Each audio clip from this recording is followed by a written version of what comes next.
Yo, you're listening to the Heavy Mag podcast, bringing you interviews with the biggest and best artists in heavy music from around the world. I'm Ez, and this episode I got to speak with LOZ and Aaran of UK metalcore band While She Sleeps. Those guys are making their way out to Oz in the coming weeks to kick it on the massive Good Things Festival, as well as doing some headliner shows too. So let's jump into it.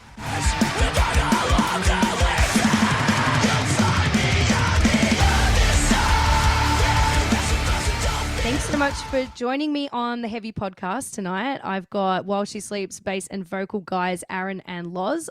And I feel like I want to start with like hashtag big things coming because you blokes are on your way to Australia and you've got a new album on the way. But I wanted to start with the Good Things Festival. What are you guys doing to prepare yourself for Australian summer? Both of you are wearing beanies right now. Easy. It's telling me that you're not acclimatized in any way, shape or form. No, that's the weird thing about like touring a place that's a lot warmer than where you are right now. You sort of put all your summer clothes away, and then we're like, I've been digging out my shorts and stuff and trying to figure out how hot it's going to be. But actually, I think that because it's been pretty cold over here recently, it's actually going to be so nice to just come over there and just bang a shirt on or not, and just enjoy some sun before Christmas over here. So yeah, looking forward to it. Until you melt your own faces off on stage, because that's shit's going to be hot. You might have to just do a week's worth of like saunas or something before you get over here. Just get your system jazzed up for it. Yeah, that's it. Look, the thing is too, I'm in Victoria, so I'm going to Melbourne Good Things, and fair warning, there is every chance that Melbourne could be freezing as well, regardless of the season, because I think our perceptions of freezing are completely different though. Probably, but Melbourne weather is rather unhinged, so it is possible. Probably not, but good to know though. It's good to know. Like we've got a lot of internal flights on this trip, so we can't actually bring a lot of stuff with us. Like usually we just be on a tour bus and take loads of shit, but it's like we can't actually do that, so we've got to be quite strategic about what we're packing. So it's good to know that there is a chance it might not be boiling, and to prepare for that, to be honest. I'm just expecting Look, and it probably will be, but it does happen from time to time. So we're also doing like Asia too, so like some parts of Southeast Asia, which is like Northern Hemisphere, which is technically winter, right? Like, so it's like kind of need to pack for both, I think. That'll be happening after you come here then? Is that immediately after? Like right after, yeah. We go to like Bangkok, we do like Taiwan, Japan, like Tokyo and Japan. A few places. That's hectic. So with a new album on the horizon, will we be lucky enough to hear anything unreleased, perhaps at your headlining shows, or are you sitting on that material until it's released? It's a bit of a tricky one because I believe that it sort of drops literally as we come out there. So I think we should kind of be prepared to be able to play some of that new stuff, like at least the new single. Mm-hmm. But yeah, leave it with us. We've got a bit of time to practice, a couple of days here and there. So we'll see if we manage to get that. But you'll definitely be hearing the previous single no matter what. So. Yeah, sick. You have given us a taste of what's to come with Self Hell, which is also the name of the album. So that came out back in September. Is that right? Yeah. And so it's a pretty clear indication that you've been tinkering with your sound. And the press release I received said some super exciting things, like that you guys are drawing influence from bands like Aphex Twin and The Prodigy, which like that really excites me personally. Yeah. So when you started working on this album, did you all make a conscious decision to sonically step in new territory, or was it more of an organic evolution? To be honest, it was a little bit of both. I think the previous records that we put out have some of it has moved into a bit of sort of a vintage synth sound. Our guitarist Sean has been working with like vintage synths for a few years now, so I think it feels like a natural progression. But also, we're trying to do something fresh for our fans that, and we like to sort of keep our fan base on its toes in terms of knowing what to expect from a new record from us.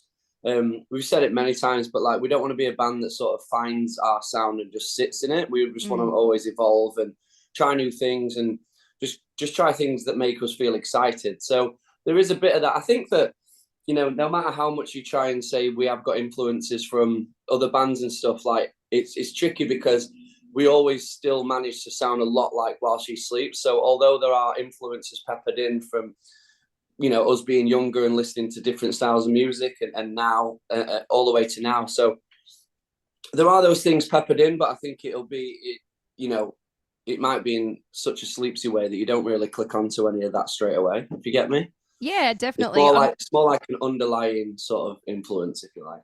Yeah, for sure. And that's how you want it to be, right? You don't want to be just regurgitating something that's already been done. You want to make it your own. So yeah, that's it. I think we're really lucky the way that the band plays together, our singing voices and Sean's lead playing. It's like, I think we could write country songs and still manage to sound like While She Sleeps. You know what I mean? Like, it's just one of those things. So we are lucky. We never wanted to sort of sound like another band, and I think we managed to do that. So it's a good thing for us. Limp Bizkit, apparently, though. All the comments on this new song. But yeah, Bizkit.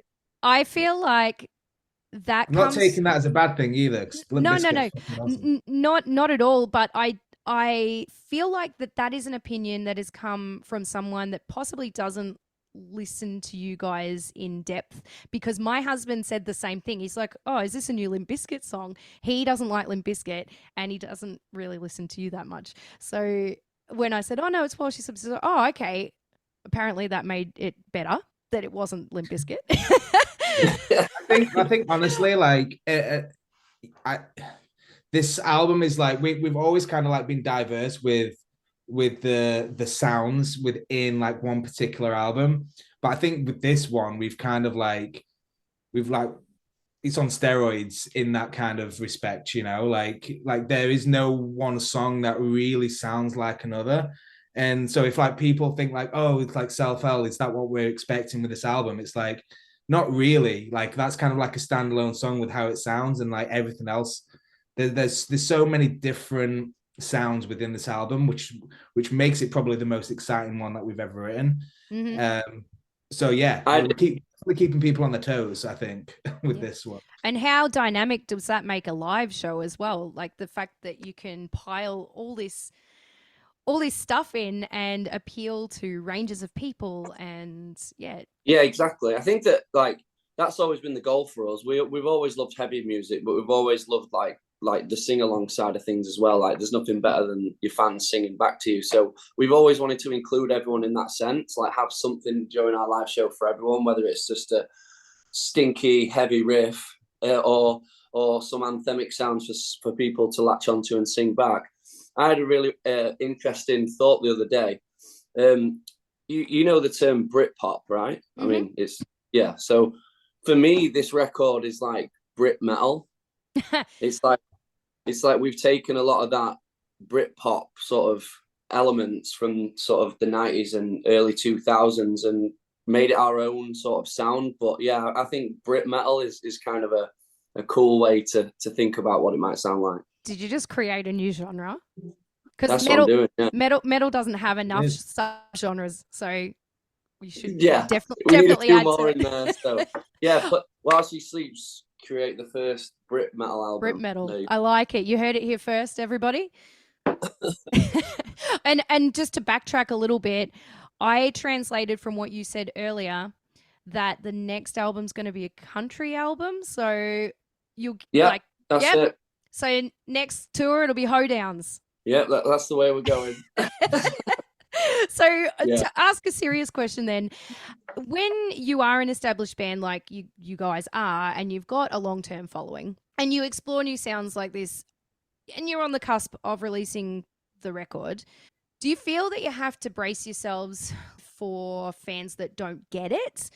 Or do you just simply not give a fuck and you just, as long as you guys are stoked with it? I wouldn't say it's not necessarily like not giving a fuck, but I think we definitely knew when we were releasing Self-Hell that there might be some backlash from certain people. But at the same time, it's like, we've always written music for ourselves, and we have been very fortunate and lucky enough to have a bunch of people come along for the ride and really enjoy it with us, you know. But yeah, like at the end of the day, you can't please everybody. And I think if we tried to please everybody, that it would be an extremely diluted version of what Sleeps would be. And therefore, we would never have created this legacy in the first place. So I think as long as we stick true to what we want to do, no matter what that is, it may come with backlash, but it's gonna come with whatever we do. So if we rip the same album again, people would say, oh, it's the same album again. If we write something new, people are going to be like, oh, we prefer the old stuff. It's like, well, you can't win either way, so you might as well just do what you want. I think that when we first sort of got picked up when we were younger and stuff, you do feel like you have you know, you have to appease those fan base because you're new to it. Do you know what I mean? You don't want it to blow up sort of thing in your face and not continue the journey. So I think naturally when we oh, goodbye. Oh no. And that's where we lost Loz for a bit when he dropped out of the call, but don't worry, he comes back. This is a regular occurrence for Loz and technology. I was aiming my next question at him too because I, had lyric questions. Or do you guys all write lyrics? We all write lyrics, yeah. That was just me being assuming when I should not be assuming. No, it's all good, mate. Yeah, I mean, I could probably speak for him anyway at this point.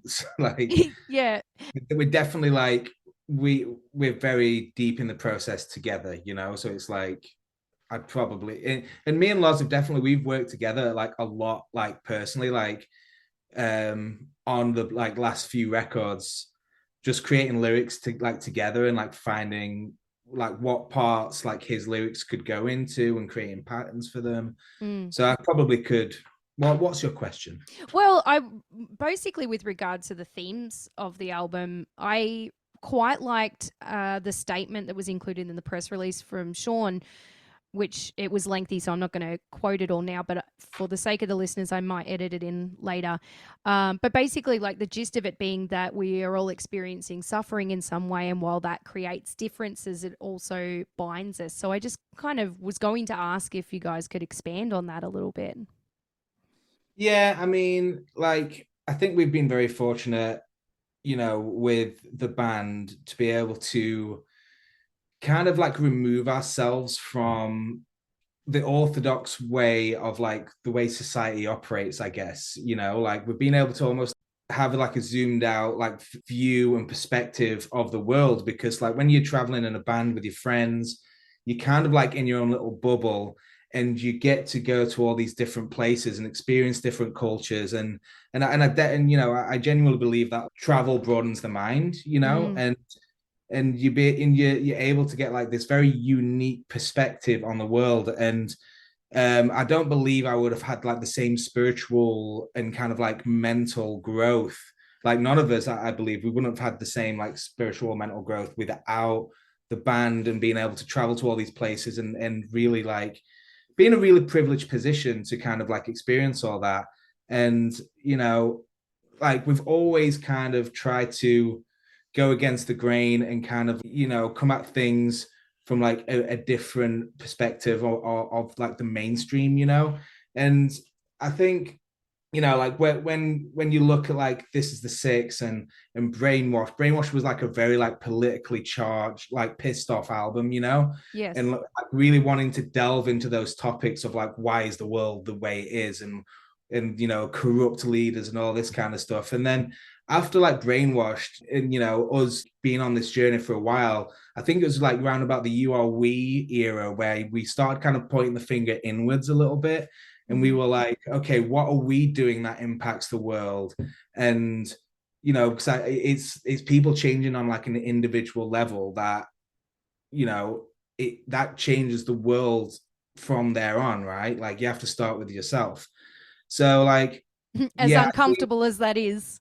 Yeah, as uncomfortable as that is. Yeah. Like, so I think like we're always kind of trying to be introspective and just like peel back the layers and trying to like really like discover who we are and as individual people. And I think that's very important for everybody else to do as well. So like that's kind of like always been the topic yeah, just like discovering ourselves, really like kind of like exposing ourselves in the raw in its rawest form to try and to try and like convey that message of discover who you are, make yourself a better person that positively influences the world.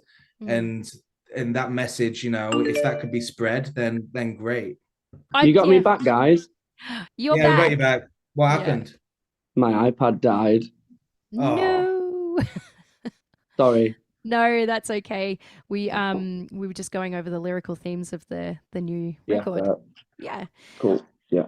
With Good Things Festival, is there any bands on the bill that you're excited to be sharing a lineup with? Yeah, for sure. I remember looking at the lineup and being like, "This is great." I mean, obviously we're trying to rip off Limp Bizkit sound, so it'd be good to see those. Let's get Fred Durst in the guest spot. Yeah. Hell yeah. I can't remember the lineup just off the top of my head. Do you have it there? It's pretty diverse. Devo's there, Fall Out Boy headlining.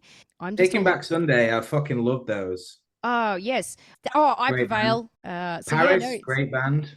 And the Shikari as well. It's pretty decent, isn't it? Really. It's a good solid lineup. Do you guys get many opportunities to watch other bands like from side of stage or whatever, or do you find festivals are a bit hectic and there's a lot of prep and that sort of thing?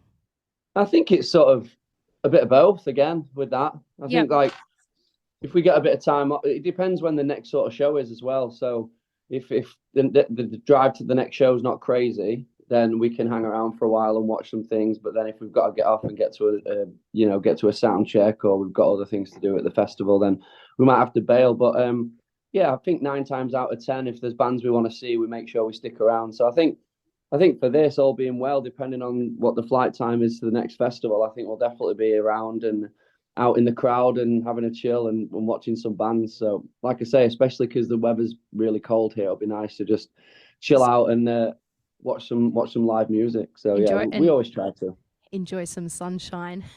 Yeah. Now we're probably coming up to my cutoff time. So I do, in most interviews, I try to include like a silly or lighthearted question. This one, though, however, is not of my construction. This afternoon, the guitarist in my band requested that I ask a question.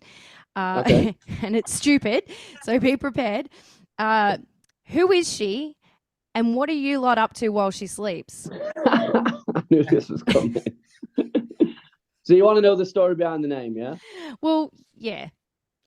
Yeah. Okay, well, you can tell the story behind the name, or you can just make up something really dumb. It's okay with me either way. Well, I'm not going to make up something really dumb because the name's on the edge anyway. Yeah. Basically, the lads were all sort of chilling, having a drink when they... that doesn't start the story off very well, does it? The lads were having a drink. Every good story starts off that way. Come on. Not when the end result is like while she sleeps. Yeah. At this point, the band were called, I think it was Final Ruin. Is that right, Az? I wasn't in it, but yeah, I was in another band called Tact. I'm going to plug my old band Tact. But I think it was either Final Ruin or Deadfall. Right. So they were sat around the table and they wanted a new name, and there was a chat, like these crappy sort of chat magazines that basically like make up loads of crap just to get people to buy it. Yeah. Anyway, the story about a woman that had found out that her husband had been cheating on her, so she like cut his dick off. Yep. In his sleep.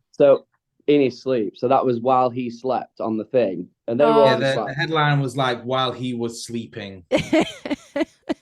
So the guy. How did he sleep through that? She drugged him. Oh. But at the time, everyone was trying to be like, this was like years and years ago, and obviously everyone was trying to be really death metal, and it was always about having a name that you couldn't really see properly for looking at it, and everyone was trying to be really disgusting. So they just thought it was a cool flip on that headline in the magazine, and just went with while she sleeps. But like, it was kind of like on the same wavelength as like the As I Lay Dyings and the Still Remains and whatever. So we were like, while she sleeps, that sounds cool.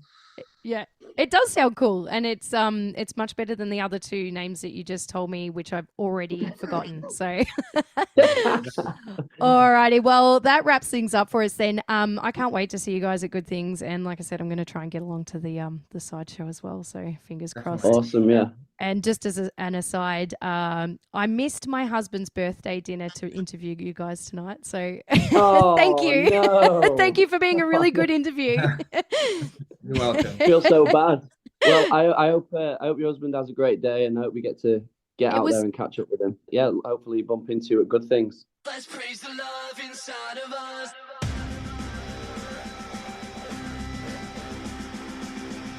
While She Sleeps will be playing the first of their Aussie shows at Stay Gold in Melbourne on Thursday, November 30th, before they do the Melbourne Good Things the following day. Sydney and Brisbane Good Things are on the Saturday and Sunday, the 2nd and 3rd of December.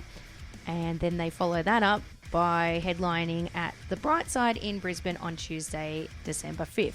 And because I said in the interview that I would edit it in, this was the statement that guitarist Sean made regarding their new album, which of course is titled Self Hell and is being released on March 15. The name of the album is the foundation of how we view ourselves and the world. Everyone has a subjective experience like no other, yet the constant that binds us is the differences between us and the fact that we are all suffering in our own way. Don't be too quick to judge and demonize. Your time will come for redemption or damnification. We've been drawing inspiration from an array of misfit artists, far from where you would usually pigeonhole While She Sleeps. Each member has brought in a different perspective of inspiration so far apart in genre that it has left us with a very odd and satisfying sonic. While She Sleeps will continue to keep the world guessing on what we will do next, not only for the fans, but this is a spiritual venture that we will have to keep alive, moving and constantly in flux. We do this by scaring ourselves with things that we are not supposed to do every single day. I really liked that, so I really wanted to include that in. Thanks for listening to the Heavy Podcast. I'm Ez. Remember to keep life heavy, and we will catch you next time. Not a